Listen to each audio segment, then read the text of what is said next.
Luana Tavares, analista judiciária do Tribunal de Justiça do Estado do Rio de Janeiro, especialista em direito notarial e registral e também em direito administrativo.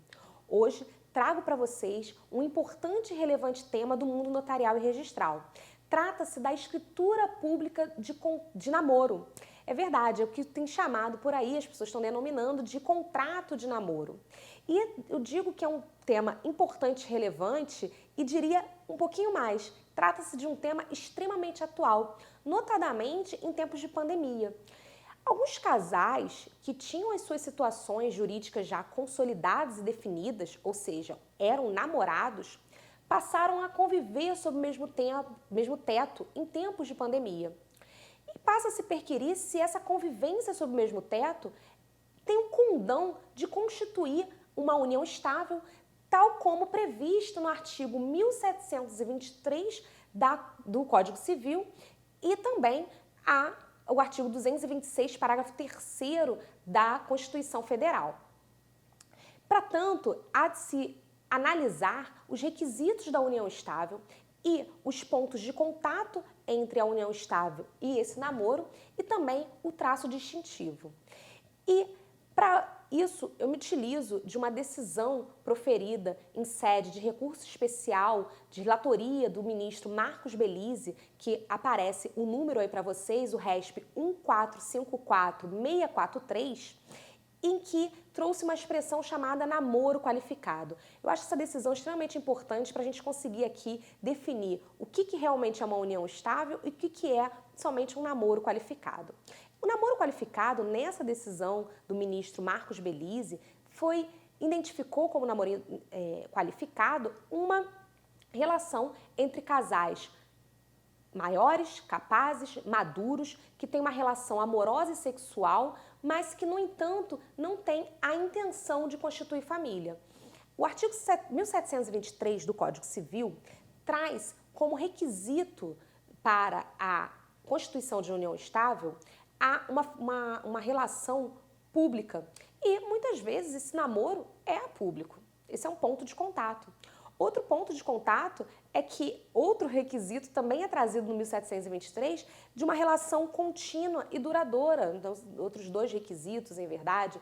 E muitos namoros também são duradouros e também contínuos. Então, Luana, por que eu posso considerar uma união estável que tem esses requisitos? Posso considerar uma relação que tem esses requisitos como união estável e não posso considerar uma outra relação que tem também os mesmos requisitos como união estável. Lembrando que a coabitação não é requisito previsto no artigo 1723. Isso é importante esclarecer, embora seja um forte indício de que a pessoa está vivendo em união estável. Mas então, o que eu faço para fazer essa distinção? Mais uma vez, me utilizo aqui das palavras do ministro Marco Belise, que esse compartilhamento de vida deve ser feito no presente. O caso julgado pelo Superior Tribunal de Justiça, de relatoria do ministro Marco Belise, consistia na aquisição de um apartamento por uma das partes daquele relacionamento e, posteriormente, a outra parte, por interesses pessoais e profissionais, passou a residir nesse imóvel. Posteriormente, fazendo aqui uma linha de tempo, eles casaram sob o regime da comunhão parcial de bens e mais um pouquinho de tempo eles vieram a se separar. E o que chegou ao STJ é aquele apartamento que foi adquirido em nome somente de uma das pessoas daquela relação, entra no monte partilhável, porque aquela época em que foi adquirido eles viviam em união estável. Nesse contexto, o STJ entendeu que não. Por quê? Embora eles convivessem sob o mesmo teto, embora tivesse uma relação amorosa, madura, não era uma união estável na medida em que aquela intenção de constituição de família não se encontrava presente, não se encontrava naquele momento bem definida. Eles tinham, em verdade, uma projeção para constituir família. Então, faltava naquela relação amorosa o que se chama de affectio maritalis, ou seja, a intenção de um compartilhamento de vida, de uma vida em comum. Ela somente foi residir naquele imóvel por razões pessoais. E é exatamente o que acontece na pandemia. As pessoas vão residir no imóvel do outro por razões pessoais. Talvez, se não tivesse aquela pandemia, não teria decidido viver na casa do outro. Observe que esse é o traço distintivo entre o namoro qualificado e a união estável. A intenção de constituição de família no presente. Se for no presente, união estável. Se for somente uma projeção para o futuro, trata-se, em verdade, no muito, um namoro qualificado. E o STF, melhor dizendo, o STJ, entendeu dessa maneira e a jurisprudência vem acompanhando e a realidade social também vem acompanhando. Com isso, muitos casais maduros vêm procurando o serviço registral para fazer essa escritura pública. Então, se dirige a um tabelionato de notas, declarando essa vontade em realizar essa escritura pública de contrato de namoro. Sabemos que o artigo 6º, inciso 1 da Lei 8935 de 94, expressamente preceitua como uma das atribuições do notário a formalização jurídica da vontade das partes.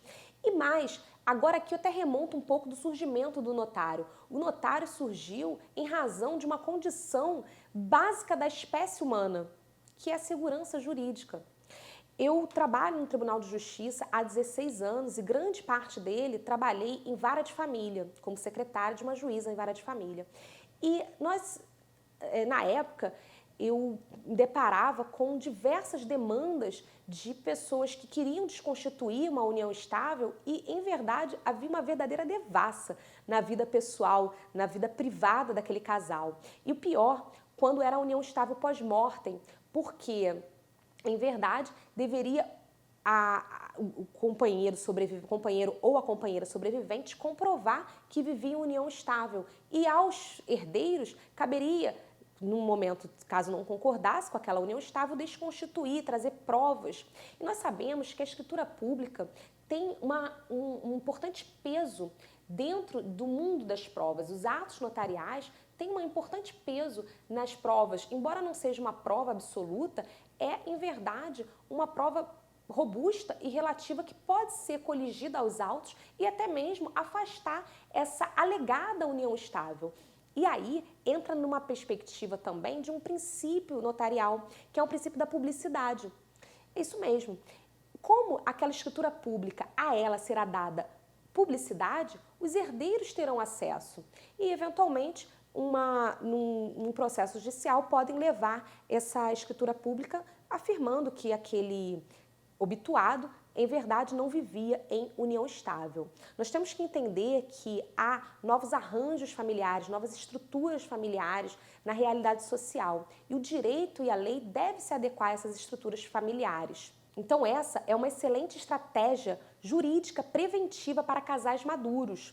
Então, o notário faz essa função também, tem essa função de prevenção de litígios, uma importante função do mundo notarial.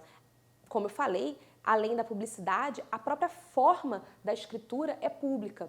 Não há óbice para que a pessoa faça um contrato de namoro particular.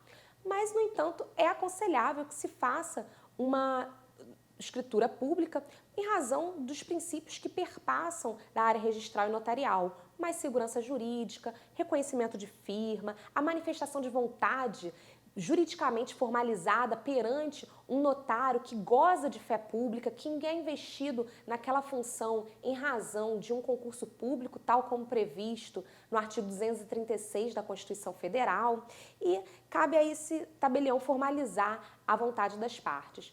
Eu sou uma entusiasta dessa nova forma de constituição de relação jurídica amorosa e espero que as pessoas também passem a aderir a essa forma de constituição.